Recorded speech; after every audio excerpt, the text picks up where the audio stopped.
Hello, Americans, and other friends and subscribers around the world. Heck yeah, man! So,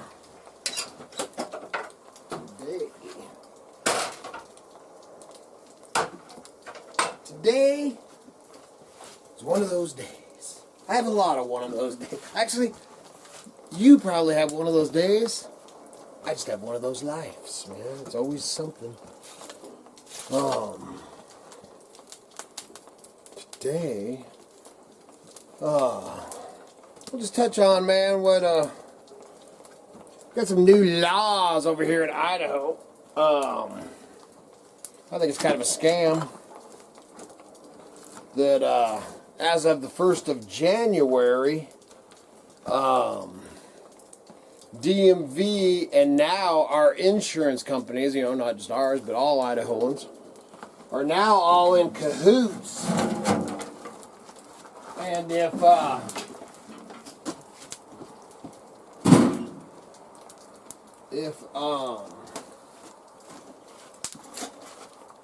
what I was going to do this morning is, I was going to take the Lady Hawk, you know, and it ain't huge money, man. It's like $20 a month, you know, or something for the lady, the Dodge, you know, but $20 is $20. You know, it's just sitting out there, man. I haven't got time. I don't see,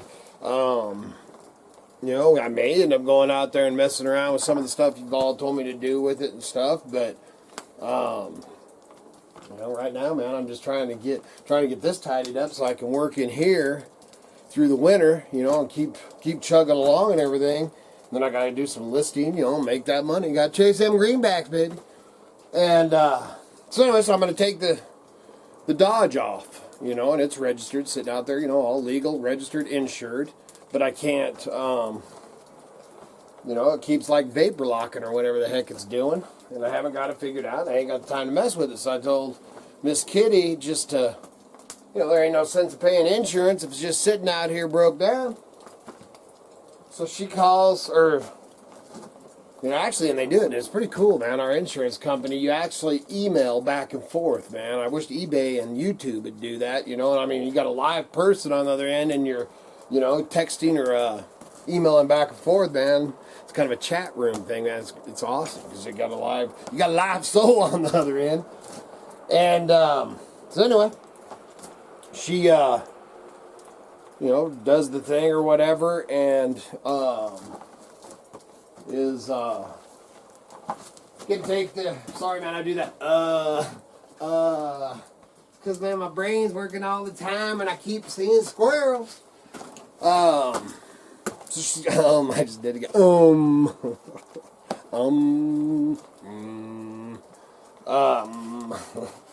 So she's going to, gets a hold of him to take it off, and gets into the, you know, or taking care of some other stuff, and she, the gal comes back and says, well, as of, January 1st, and it actually is in effect now, is if you take that off, or you cannot take it off of your insurance unless you go down to the DMV and cancel your registration. What? Man, what does my registration and stuff have to do with my vehicle being insured out here, sitting broke? And they said, man, that if you, if I have a registered vehicle on my property that is not insured, I will be fined. What the hell is going on? Oh my Lord. It's a scam, man. I'll tell you what, insurance was the biggest scam of the 20th century, man, and now it's going into the biggest scam of the 21st century. Man, it just drives me. Everybody wants my money and I ain't got none, dang it. So we're just going to leave the Dodge on, you know, and I can transfer those plates, like if the, you know, if Yoda, because I actually pulled the plates off of Yoda and transferred them over to something else. When it broke down, I think I just transferred them over to the Beast. So you can do all that, but I can't just have that sitting out there. And then something else, which it's not so much on the vehicles, but when I had the, you know, the when revenuers came out, when the tax people came out, and you know, we did a walk around and stuff on the property. This was a new thing too, man. Because I always preach, man, live on wheels, man. You know, live in a vagabond, you know, or an old park model trailer. Which I pulled the axles on that one to get my address, so that one doesn't really count.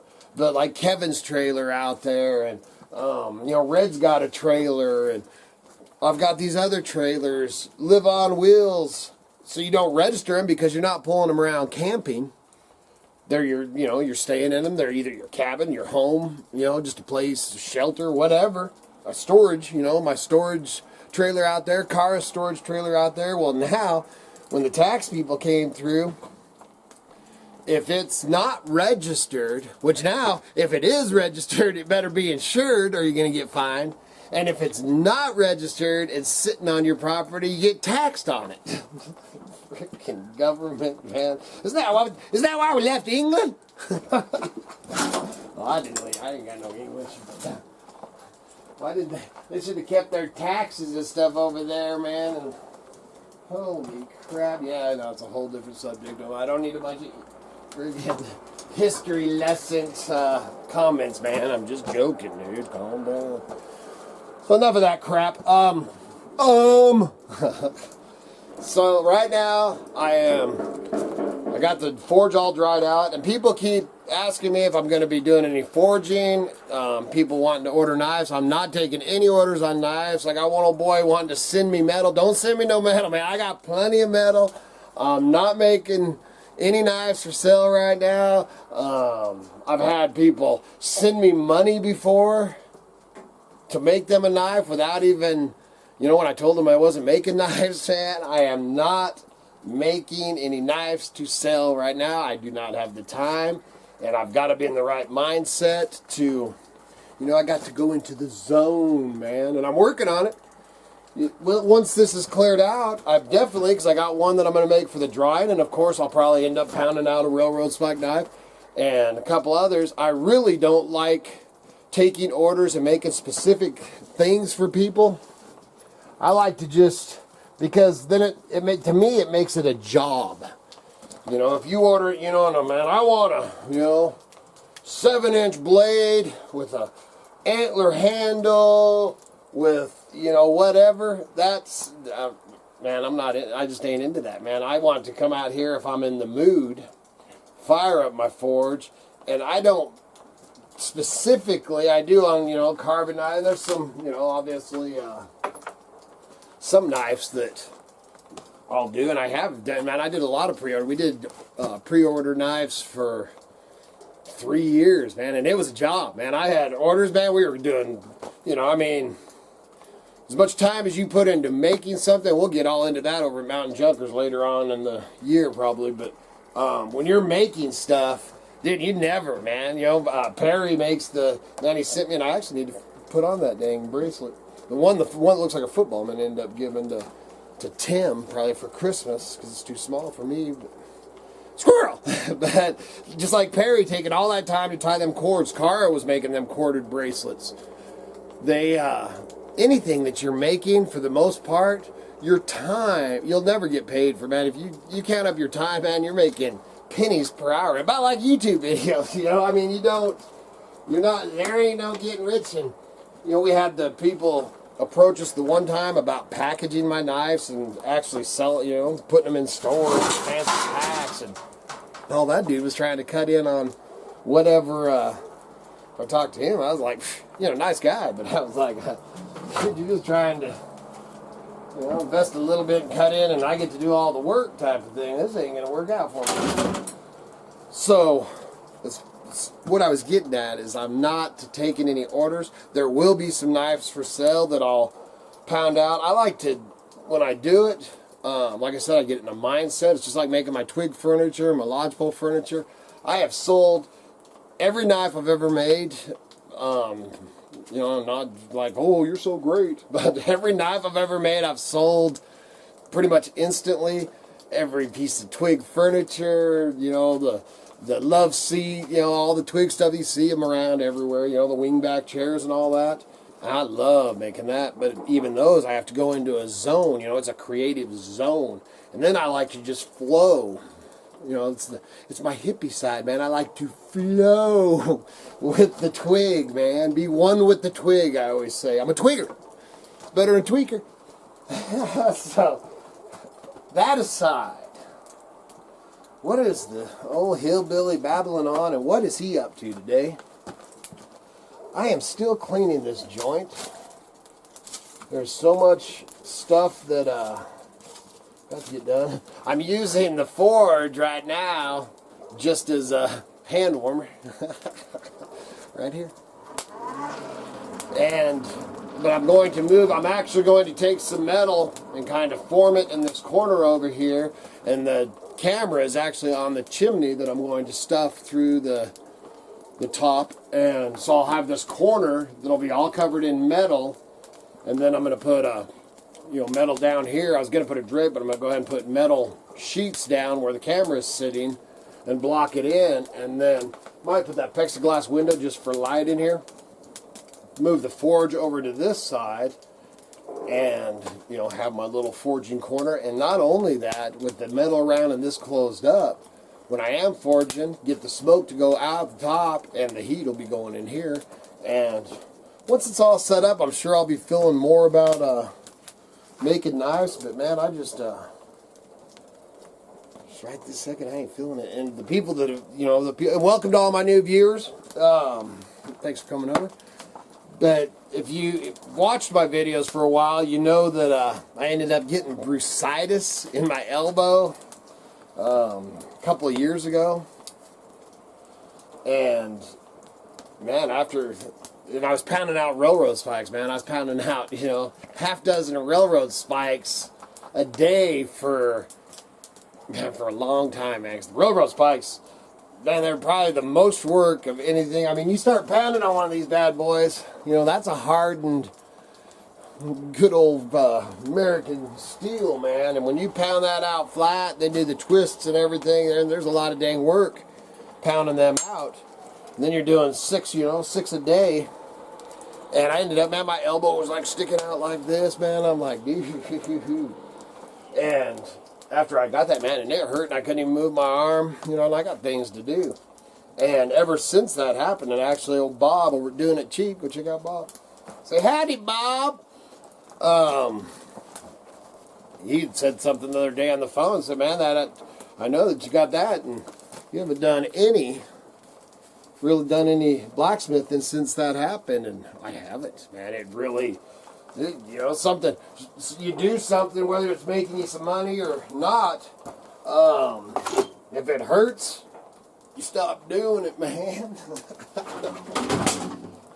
So you can't really see all the crap down here, man. I've got piles of, nuts and bolts, and license plates, and coffee pots, and just all kinds of jazz. So going through trying to get all the nuts and bolts and everything, and then I'm going to uncover this. I've got to get my radial arm saw here. I started clearing, you can't see it on the camera, but started clearing that path across there because I got my chop saw and stuff. I want to get all the power tools into here under the cover and get this end cap so that the stuff ain't blowing in here. And today I'm going to, on the other side of this wall, is the back side of that, what I usually call the shop, but it's just a shed, it's actually just I can't even believe that thing has stayed standing for 6 years or whatever it's been, 7 years. But I'm going to put a tarp along that, man, because today, it's nice, man, and it's supposed to be nice like this pretty much all week. When I say nice, it's like supposed to get up to 40 degrees or 38 or 39 degrees today, and to me, man, that's almost springtime. I mean, that's, you can see my breath, but it's, man, nice working weather when you're out here, man. You can wear long sleeve, short sleeve, pull your, man, it don't really matter on days like today. It's great. And it's supposed to be like this through Friday, and then we got rain snow mix coming for Saturday and Sunday. And man, great working weather, so I want to get all this stuff, but I know and big storms and that big wind and the big cold is coming. So I definitely want that capped off and this up before that hits so that we can just keep chugging along here, man. So that's the fun, and it, oh, man, look at that. You never know what you might find out here. It's old shotgun, old double barrel shotgun barrel. I'll be putting that bad boy on eBay.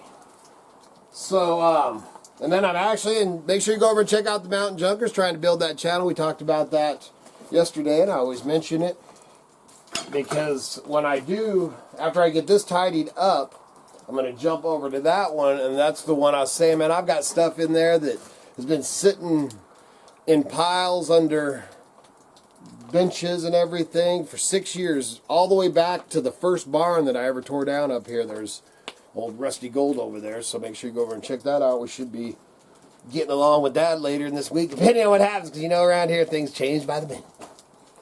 So with all that said, not a real exciting, and ain't going fishing or nothing today. Man, look at those. That's handle. That's very nice too. You get you some salad? No, I down there for logs, dude. So, please remember to like, subscribe, and share. Helps keep the lights on, the home fires burning. And propane dings food.